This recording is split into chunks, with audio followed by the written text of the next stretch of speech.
dia a todos. Olha, todos firmes e fortes aqui para pegar mais um capítulo do nosso livro. Hoje vai ser o capítulo 18. Então vamos aproveitar aí que estamos todos animados com esse domingo. Vamos fechar os olhos, agradecendo ao nosso Pai a oportunidade de nos dispormos a estarmos aqui no dia de hoje, com a intenção de receber aquilo que pode nos auxiliar a curar a alma, a receber pequenas mensagens de afeto, de amor, de compreensão, que aos poucos vão nos elucidando, que aos poucos vão nos fortalecendo com uma nova forma de ver as coisas, que aos poucos vão plantando dentro de nós a vontade de transformar, da autotransformação, da automodificação. Agradecemos a espiritualidade dessa casa por estar sempre nos auxiliando, estando conosco enquanto plantamos essas sementes dentro de nós mesmos, para que no nosso tempo possamos colocar em prática com a verdade de Deus, a clareza de nosso Pai Celestial. Agradecemos a Deus, a Jesus, a espiritualidade desta casa, por principalmente também nos auxiliar e passar a palavra certeira para a amiga que fará a preleção no dia de hoje. Assim seja, graças a Deus.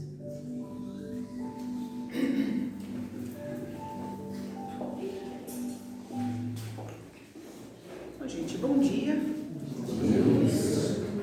Vamos continuar, O capítulo 18 está acabando já o livro, acho que são 2 capítulos só que falta, Mas a luz do eterno recomeço, o estudo do nosso lar, mas sempre fica o convite para que vocês tiverem a oportunidade de lerem O Nosso Lar, que é um livro realmente muito bom. Tem uma frase que está em Mateus, que Jesus ele fala o seguinte, como uma orientação para a gente. Ele diz: "E ouvireis falar de guerras e de rumores de guerras. Olhai, não vos assusteis, porque é mister que tudo isso aconteça, mas ainda não é o fim." Então, recordando o Evangelho, no capítulo 3, tem aquele capítulo que fala, há muitas moradas na casa do Pai.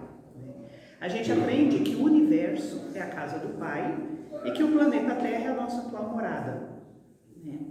Então, como seres espirituais, gente, desculpa, a idade é uma coisa, eu não consigo ler e usar óculos ao mesmo tempo. Então, eu não vou ver direito vocês, mas assim, pelo menos eu consigo enxergar o que eu escrevi aqui. Ou seja, mas como seres espirituais, nós temos várias e várias encarnações, sempre com um propósito evolutivo, moral e intelectualmente. Essas encarnações não necessariamente, pela visão espírita, ela não necessariamente ocorre no mesmo planeta. É semelhante a uma escola, como por exemplo, o aluno, ele muda de sala de aula após terminar um ano. Então nós também mudamos de salas dependendo da nossa necessidade, das lições que a gente precisa desenvolver. Então durante o ano inteiro, o aluno ele vai naquela mesma sala de aula, com a mesma professora, com os mesmos coleguinhas, ou seja, tem aquelas disciplinas e vai seguindo um cronograma de desenvolvimento.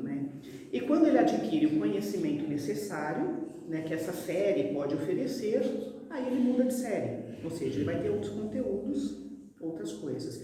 Muitas vezes muda de professores e acontece às vezes de entrar alunos novos e ele até desenvolver novas amizades. né? Nós, seres espirituais, é mais ou menos assim também. Como imortais que nós somos, né? Somos alunos aí durante um longo processo evolutivo e naturalmente a gente estagia, né, em determinados períodos, né, que seria o ano letivo, né? Então, toda série possui um tempo e todo ciclo nosso também possui um tempo. Nesse capítulo do Evangelho, no capítulo 3, eles falam, né, que existem 5 tipos de classificações gerais que categorizam os tipos de mundo, né? Nas escolas nós temos o ensino infantil, o ensino fundamental, o ensino médio, né, a faculdade e as pós-graduações, né? E coincide muito com os 5 tipos de mundos que nós temos de estágios de aprendizado. Então a criança pequena, ela começa o processo do ciclo dela de desenvolvimento, né, escolar, do infantil 2 até o infantil 5. Então são vários anos dentro desse ciclo. Depois ela entra para o primeiro ano do ensino fundamental e vai até o 9º ano do ensino fundamental. Então são vários anos dentro deste ciclo. O processo espiritual é a mesma forma, né? No primeiro tipo de mundo, que é chamado dos mundos primitivos, o espírito também vai ter vários tipos de vivências e passagens, só que a característica desses espíritos dos mundos primitivos é que eles têm já um formato humano, né? Humanoide, sei lá, né? Ou seja, só que o que caracteriza eles é que eles vivem somente através dos instintos. Então é como se nesse primeiro grande estágio de mundos primitivos, o ser ainda precisaria controlar os próprios instintos, identificar, assim, administrar literalmente a sobrevivência, né? Então não existe benevolência, não existe nem justiça e nem injustiça, não existe nada de valores que regem o mundo primitivo. A força bruta é a lei. Então não tem tecnologias, nem sociedades como nós temos hoje que regem e controlam, né, o grupo, né? E o foco é sempre a sobrevivência. Quando a gente pensa nesse tipo de espíritos, é impossível não pensar nos homens das cavernas, né? Ou seja, que os registros que a gente tem aqui do desenvolvimento do nosso planeta, né?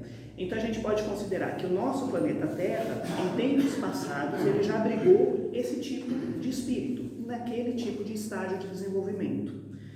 Então, quer dizer que o nosso planeta ele já passou pelo ciclo e já encerrou o ciclo de mundo primitivo. Aí ele vai para o segundo tipo, né, que seria o ensino fundamental, né? Ou seja, ele entra para o tipo de mundos que é chamado de provas e expiações, que é o nosso, né? E aí muitos aprendizados, né, que o espírito ele vai adquirir dentro dos planetas de provas e expiações, que são muitos anos do ensino fundamental, né?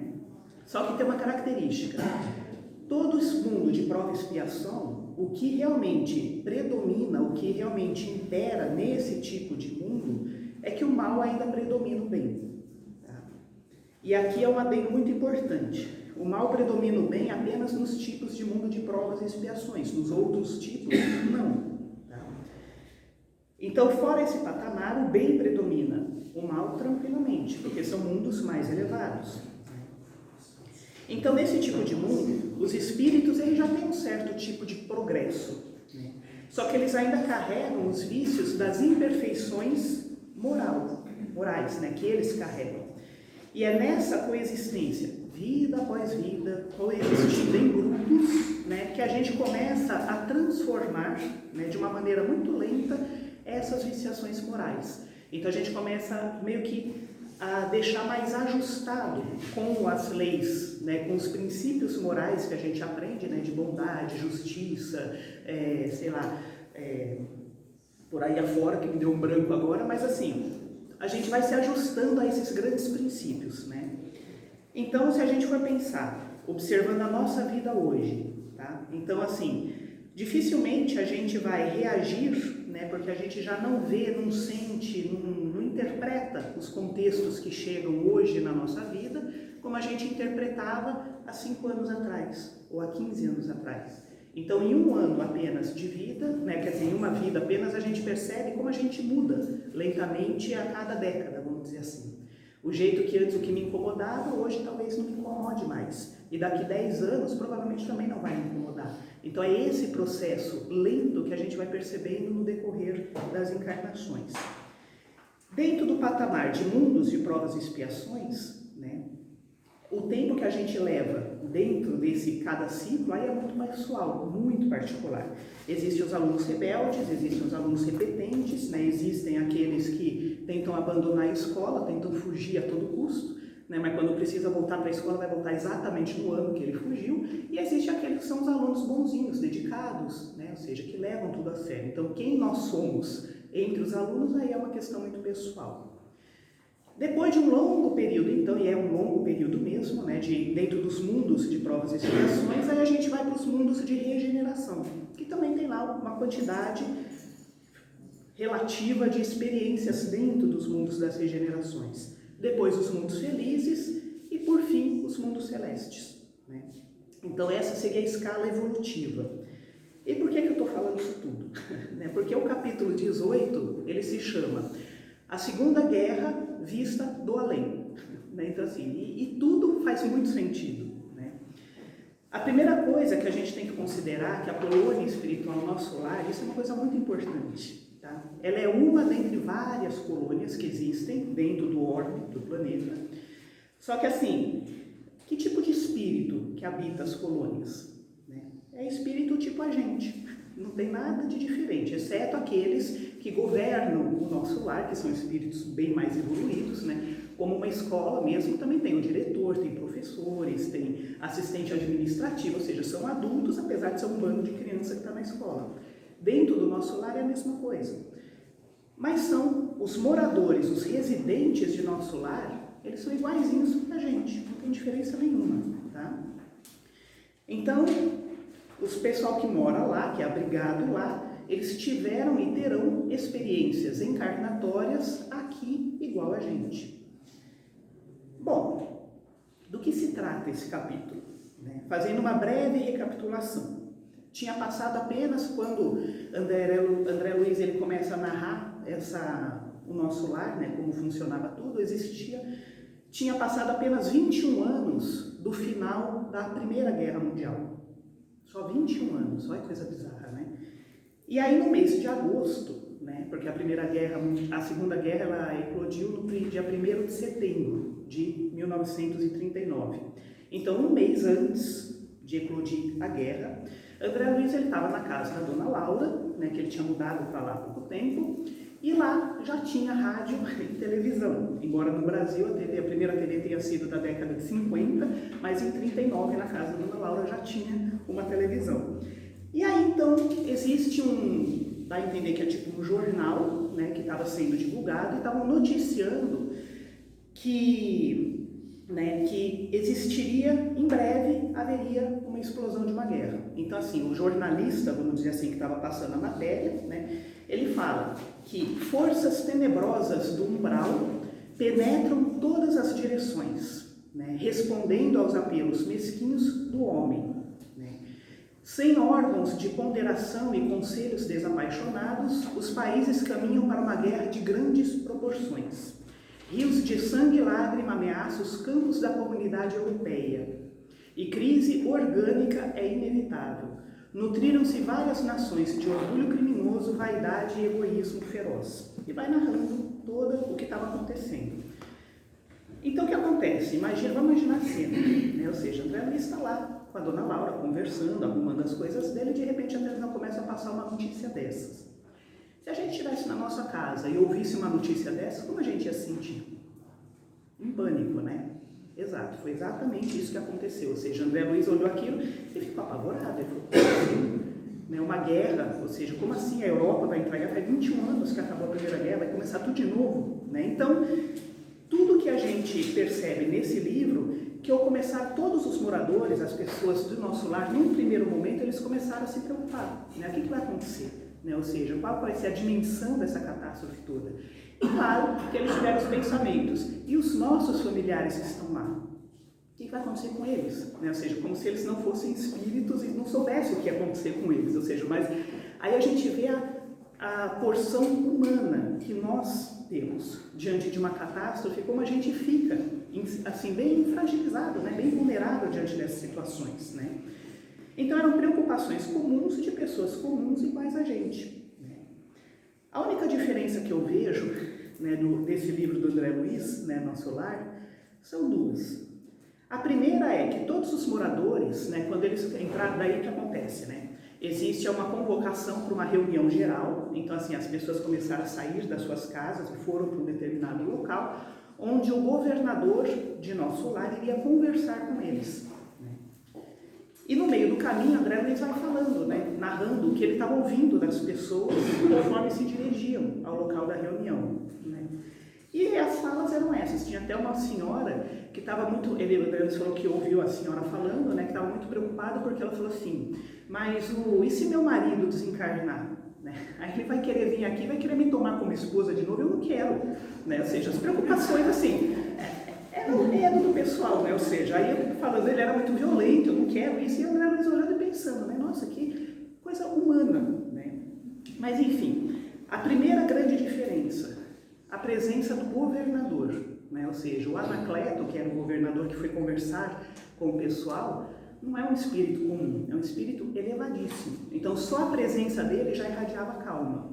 E a gente aqui no plano encarnado não tem muito isso, né? Ou seja, a gente não tem um governador assim que irradia a paz, a calma, a tranquilidade, porque aqui a gente está tudo misturado, né? Então essa seria a primeira questão, né? Tanto que André Luiz ele fala que ele nunca iria se esquecer da figura do governador. Era um senhor relativamente alto, com cabelo branco, com um olhar penetrante que irradiava uma paz, uma bondade, uma serenidade que ele nunca tinha visto. Ou seja, era só o governador de Nosso Lar. Aí eu fico imaginando como seria estar na frente de Jesus. Ou seja, imagine a diferença, né? Mas assim, a segunda diferença que tem, né? Na colônia do Nosso Lar, ela é extremamente protegida, né? Tanto que nessa conversa o governador ele solicita o voluntariado de pelo menos 30 mil pessoas para ajudar a proteger as defesas do território de Nosso Lar. Porque aí, como todo mundo, né? Iriam morrer pessoas em massa por causa de uma segunda guerra, então assim, as trevas provavelmente tentariam usar de momentos de brecha para tentar atravessar aquelas fronteiras. Então ele fala, eu preciso de 30 mil pessoas só para defender as fronteiras.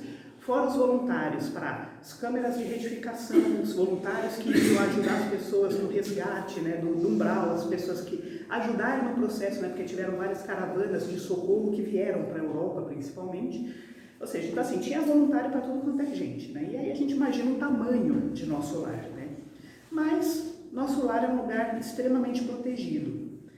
Assim como nos hospitais, né, a gente encontra pessoas que precisam de tratamento, ninguém vai se divertir, passar o tempo dentro de um hospital, não é um lugar para isso, né? No Nosso Lar só estão espíritos que estão abertos à mudança. Então aqui, encarnado, é tudo uma mistureba danada. Ou seja, então tem tudo quanto é tipo de espírito encarnado. Nas colônias, eles só participam de acordo com uma afinidade. Então não é qualquer, não tem espírito zombeteiro, agressivo, violento, não. Quem está em Nosso Lar está realmente disposto a querer mudar, a querer transcender aquilo que ele é. Então assim, são pessoas, espíritos que estão ali com outro propósito. Então não tem esse tipo de bagunça que a gente vê aqui, por ser tudo misturado, né? Mas enfim, no início de setembro de 39 começa a guerra e quando as primeiras bombas elas são jogadas, né, ou seja, quando a Alemanha invade a Polônia e começa a jogar as primeiras bombas, aí o terror se espalhou em Nosso Lar, né, porque daí eles foram vendo pelas imagens as catástrofes que estavam acontecendo, né. E aí então de novo o governador ele pede para que as pessoas tenham fraternidade e muita vigilância nos pensamentos e nos sentimentos. Então, assim, o governador sabia que estamos no mundo de provas e expiações, ele sabia que quem estava lá dentro eram espíritos de mundo de provas e expiações. E aí, então, um amigo de André Luiz, o Salústio, ele fala, né? Infelizes dos povos que se embriagam com o vinho do mal, ainda que consigam várias vitórias temporárias, elas lhes servirão somente para agravar as ruínas, acentuando-lhes as derrotas fatais. Quando um país toma a iniciativa de guerra, encabeça a desordem na casa do pai e pagará um preço terrível. Não porque o pai vai condenar, mas porque isso vai pesar depois de um tempo na consciência. Se em situações pequenas, não sei vocês, posso só falar de mim, né? Mas às vezes olhando para o passado eu fico pensando, caramba, não devia ter feito aquilo, já me dá um remorso. E é uma coisa tão minúscula. Imagina iniciar uma guerra, né? Ou seja, quando a consciência desperta, fala, cara, eu iniciei uma guerra, matei milhares de pessoas pelo meu movimento. Entende? Imagina o peso de culpa, de arrependimento, de dor que isso causa no espírito. Então é nesse sentido que ele fala que é um preço terrível a se pagar. E aí ele continua, né? Coletividades operosas convertem-se em autômatos do crime. Legiões infernais atacam áreas de progresso, transformando-as em campo de perversidade e de terror. Enquanto bandos escuros apoderam-se da mente dos agressores, espíritos nobres movimentam-se em favor dos agredidos. Né? E aí aqui vem um outro fator importante, né, para a gente tirar desse capítulo, pelo menos. Uma guerra ela não ocorre por influência externa. Nenhuma guerra ocorre por influência externa, seja o tipo de guerra que for. Seja a minha guerra interna, seja as guerras e os problemas aqui de fora. O ponto de partida da guerra externa e o da guerra interna é sempre a vontade do próprio indivíduo. Por isso que Emmanuel ele fala isso naquele livrinho Pensamento e Vida, ele sempre deixa muito claro que a vontade ela é imperiosa e é ela que determina qualquer movimento que o espírito vai ter, encarnado ou desencarnado. Então tudo depende da vontade da pessoa. Então o que despertou a Segunda Guerra Mundial foi o orgulho, a vaidade, a ânsia pelo poder, o egoísmo, o desejo de subjugação, né? Ou então aquela ideia de que eu sou melhor que o outro não é um ser humano como eu. Entende? Ou seja, são pensamentos do humano. Né? Um humano que é um espírito ainda no estágio de provas e expiações. Nós saímos dos mundos primitivos há pouco tempo. Entende? Ou seja, nós estamos entrando no mundo de provas e expiações. Então, é esse conteúdo interno, por isso que o mal predomina o bem, é um mal interno. Porque a gente ainda não sabe muito bem tomar decisões pelo bem. Né? Então, o que ele fala? Né? O desejo de ganância, né? De cobiça, né? De tomar daquilo que era dos outros, né? Enfim. Tudo isso estava ressoando, estava vibrando, e aí, claro, os espíritos trevosos eles só se juntaram porque eles são iguais, entende? Ou seja, então não é que a gente às vezes delega muito para o plano espiritual como se nós fôssemos marionetes deles, e não é bem assim. Né? Então, como diz o famoso ditado popular, juntou a fome com a vontade de comer e deu no que deu. Né? Ou seja, a história está aí que a gente aprende, né? E a segunda lição, no mundo de provas e expiações, nós somos testados, provados o tempo todo. Né? Só para diferenciar, as provas é quando eu me coloco em teste. Então, que nem o aluno estudou o ano inteiro porque ele quer passar no vestibular. Então, ele está lá, se dedicando com afinco para passar no vestibular. Aí vai chegar o dia do vestibular. O dia do vestibular é uma prova. Ou seja, é só isso. A expiação é quando o aluno ele não estudou o suficiente, ou ele meio que gambelou o estudo e aí ele vai ter que estudar tudo de novo no outro ano. Entende? Ou seja, isso seria expiação. Então, de acordo com a consequência de uma ação minha, naturalmente eu só vou ter um certo problema. Que nem quando a gente procrastina, sei lá, a arrumação de uma casa, vai empurrando com a barriga até que o dia que você vai ter que fazer o faxinão. Vai dar muito mais trabalho. Entende? Ou seja, então isso seria a expiação. A consequência das escolhas que eu tive antes. Né? E aí, então, na segunda lição que a gente tem que até o governador ele deixa claro para a gente, Anacleto, ele fala: tome cuidado com seus pensamentos e sentimentos, ou seja, o famoso conselho de Jesus, orai e vigiai. Vigiar os pensamentos que a gente tem, vigiar os sentimentos que a gente sente, vigiar todo santo dia a conduta que a gente tem durante cada momento do dia a dia e orar, pedindo ajuda, né? Pedir ajuda para os benfeitores espirituais para que a gente tenha discernimento, né? Para a gente não se permitir ser levado pela nossa pequenez, porque a gente ainda é pequeno. Né? Estamos nesse plano onde o mal predomina o bem. O meu mal interno ainda predomina o bem que eu estou tentando desenvolver. Então é como se assim, se a gente for observar, a gente nasce com uma série de instintos. A agressividade é um instinto. Entende? Ou seja, só que a gente não nasce com as virtudes prontas. Então, o desafio nosso é educar então eu tenho que educar os meus instintos e desenvolver os meus princípios, os princípios morais, as virtudes. Então, assim, esse é o desafio de todo mundo, né? E claro que a gente vai fazendo isso de uma maneira bem devagarzinha, né? Então, o que esse capítulo nos ensina é que a gente deve estar atento para não usar o nosso mal interno para contaminar o mal que já tem no mundo. Né? Isso era uma coisa que tem um espiritualista, já faleceu, chamava José Trigueirinho Neto. O Trigueirinho ele costumava dizer exatamente isso. Ele fala assim, olha, entenda que a gente vive num coletivo, né? Todas as vidas nós estamos entrelaçados. Toda a natureza é nossa irmã. O pensamento que eu tenho polui essa natureza. Igual jogar, sei lá, óleo na água, estou poluindo o ambiente. Então esteja atento ao tipo de pensamento para que você não seja um agente poluidor do ambiente onde você está. Então, se eu estou no meu trabalho, trabalho mais 4, 5 pessoas próximas, e essas 4 pessoas, de repente, estão lá, vivendo uma vida tranquila, e aí tem alguém desse grupo que eu não gosto, e eu começo a pensar coisas ruins dessa pessoa, nesta relação é uma pequena guerra, porque o meu pensamento de ódio, de raiva, de amargura, de, sei lá, mágoa, qualquer coisa do tipo, é como se fossem dardos que eu estou lançando em cima daquela pessoa, constantemente, entende? Ou seja, então nós todos somos usinas geradoras de energia, e essa vibração é responsabilidade minha. Então o mal que eu estou causando, mesmo sem falar uma palavra, o mal que eu estou causando para essa pessoa é real.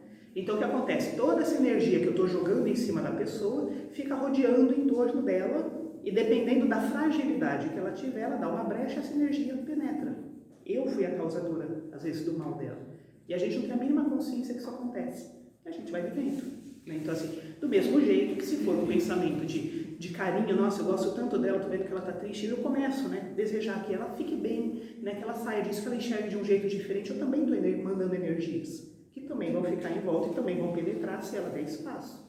Entende? Ou seja, isso funciona com muita frequência. Né?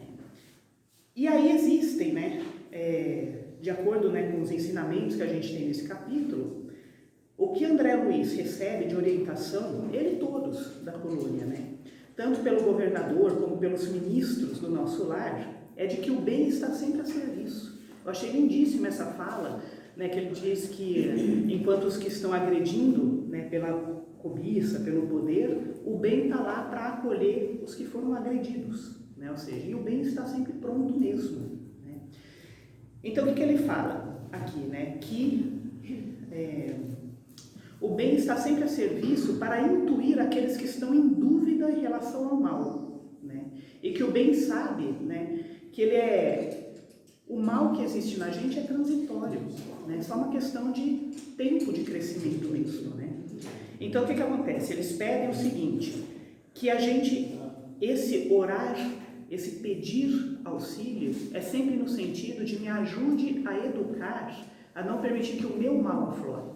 E quando a gente se coloca nessa posição de humildade, né, de consciência do mal que eu tenho, então, sei lá, muitas vezes eu peço ajuda, sei lá, para que eu não brigue com alguém, porque eu já tenho um temperamento mais raivoso, né? Ou seja, então eu peço para que me ajude a conter esse pensamento, porque realmente é muito difícil, é algo que eu tenho que educar, é uma coisa que vai levar muito tempo, eu sei disso.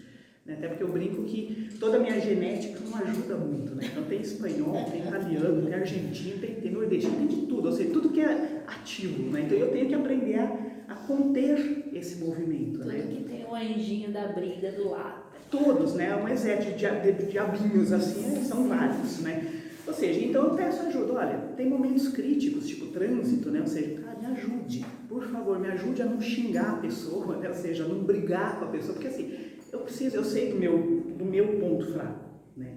Então o que eles falam? Que nessas horas, o bem está do lado para ajudar, né? Quando a gente pensa no mentor, no anjo da guarda, ele está conectado com a gente o tempo todo. Né? Só que eu que tenho que dar brecha, espaço para que ele participe, né? E o que o governador do nosso lar ele fala? Que eu já não acho que seja só para as questões da guerra, da Segunda Guerra Mundial, mas sim para qualquer situação de guerra interna, qualquer tipo de problema, qualquer tipo de dificuldade, as falas do governador caem muito bem. Ele fala o seguinte: não vos entregueis a distúrbio do pensamento ou da palavra. Então não entra nessa de distúrbio daquela fala interna que a gente fica, né, discutindo na nossa cabeça, né? E muito menos da fala verbal externa. Aí ele fala assim, olha que frase bonita: a aflição ela não constrói e a ansiedade ela não edifica. Eu achei tão bonitinha essa frase, né? Aí ele diz: classificamos o medo como um dos piores inimigos da criatura, porque o medo se aloja na cidadela da alma, atacando as forças mais profundas que o ser humano tem. né? Então aqui ele já está dando um caminho, né? Uma pequena cartilha. Primeiro ponto, não entre nos seus distúrbios de pensamento e de fala, não entre pela aflição, porque isso causa aflição e ansiedade, essas coisas nem constroem nem edificam, e esteja atento ao medo, porque o medo é a brecha que faz com que toda a nossa calma, a nossa paz caia por ruína, né? Aí ele fala, né, que aí Narcisa diz, né, ela acrescenta, né, não tenha dúvida, ela fala para André Luiz, né, a governadoria nessas situações de emergência, ela coloca o treinamento contra o medo muito acima das próprias lições de enfermagem, porque eles estão nas câmeras de identificação, né? Aí ela fala, a calma é a garantia do êxito. E realmente, para qualquer situação difícil que a gente tenha na vida, a calma é a garantia do nosso êxito. Então, diante de tantas orientações e acalenamentos, né, o que aconteceu? Os trabalhadores do nosso lar se colocaram a serviço, eles se acalmaram, né? Então eles sabiam tudo que estava acontecendo, eles recebiam centenas de pessoas diariamente, entende? Então, o que antes dava conta de atender uma quantidade X, eles tiveram que se organizar para atender as demandas, tanto que quem assistiu o filme, acho que deve lembrar daquela cena, um monte de gente andando, né, a caminho do nosso lar, né, eles falam, como que a gente vai acolher todas essas pessoas? Mas é claro que sempre teve espaço e todo mundo foi acolhido, né? 30 mil foram para as defesas, né, e se dividiram em vários grupos, né? Tanto que tem uma hora, né, assim, um pequeno detalhe, todos eles, nessa hora, eles se colocaram a serviço sem se preocupar com cansaço, com alimentação, com lazer, né, com descanso, com estudo, com nada. Eles abriram mão de tudo. Era uma situação de emergência e a gente tem que estar disposto a ajudar. E trabalhavam 24 horas seguidos. E ele fala, André Luiz, né, que o que eles recebiam de... Muitas vezes eles ficavam sem se alimentar. Eles falavam, nós apenas orávamos, bebíamos água e nos colocávamos no serviço. E ficava assim. Aí eu penso, como é bom não ter um corpo físico. Assim, que diferença que faz, né? Mas é que acontece, por fim, nesse capítulo, né, o ministro da regeneração, Benevenuto, não sei por que esse nome, gente, mas, enfim, né, Benevenuto, né, ele tinha voltado de uma caravana de acolhimento da Polônia há poucos dias. Então ele veio para uma caravana, né, ou seja, o próprio ministro estava aqui trabalhando na Polônia, né, e aí ele compartilha, né, uma observação pessoal, eles estavam conversando, né, num determinado local. E aí ele fala, né? Ele fala assim, poxa vida, né? A Europa é um berço de tanta história, né? Ou seja, grandes civilizações, né, foram europeias, né? Tanto conhecimento que foi divulgado, né, propagado, que veio da Europa, né?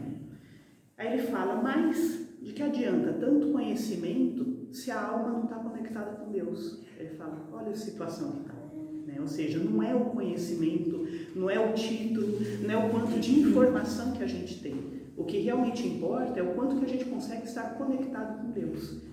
Aí ele fala, né, se as pessoas tivessem uma religiosidade, uma vivência espiritual diferente, isso realmente não teria acontecido. Né? Porque só essa conexão com Deus que nos impede de causar tanto mal assim. E aí ele fala, né, que nos tempos de crise, a principal questão nossa é essa conexão com Deus. Né? Então, assim, basicamente, esse é o capítulo 18. Né? Fica o convite para que vocês leiam o livro, né? Ou seja, não tem tantos detalhes do capítulo, porque a ideia é que não é narrar detalhadamente o livro, né? Ou seja, aí seria uma, vamos chamar ela radionovela, né? Radionovela, né? Era divertido, né? Ou seja, mas a ideia é que vocês possam ter a chance de ler realmente, né? Mas pensar sobre isso. A gente vive em tempos de guerras e vamos sempre viver. As crises fazem parte desse mundo porque a gente é o nosso mundo de provas, estamos sendo provados. Fora nossas guerras internas. Fora as guerras internas, né? Ou seja, então, diante dessa situação, eu devo brigar com a pessoa ou eu não devo brigar com a pessoa? É uma guerra. Né? Diante desse contexto de trabalho, eu devo ser honesto ou eu vou entrar e ir no grupo? Ou seja, é outra guerra interna. Então, nós temos essas guerras todo santo dia.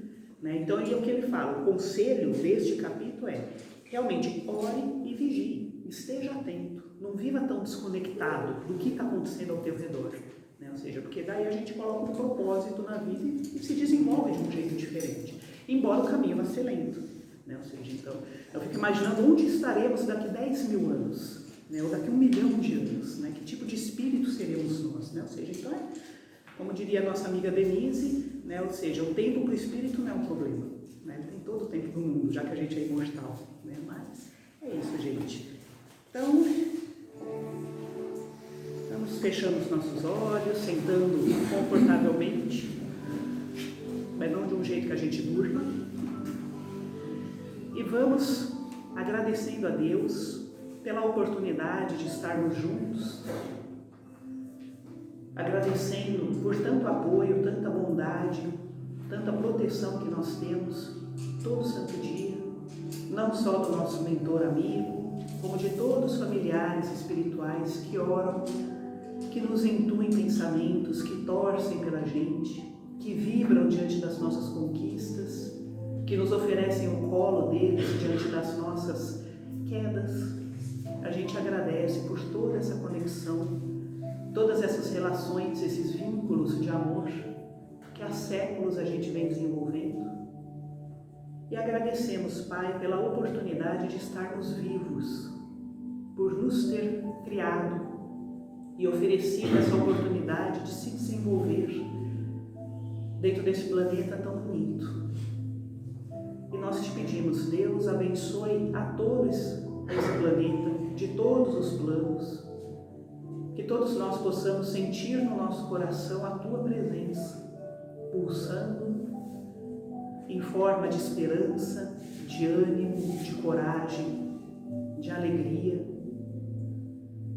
e que a gente esteja sempre conectado com a nossa mente e o nosso coração ao Evangelho de Jesus, que é o nosso grande governador, o maior exemplo que nós temos, que a gente possa sempre tê-lo à nossa frente, como forma de conduta nas nossas pequenas guerras do dia a dia. Que assim seja, graças a Deus.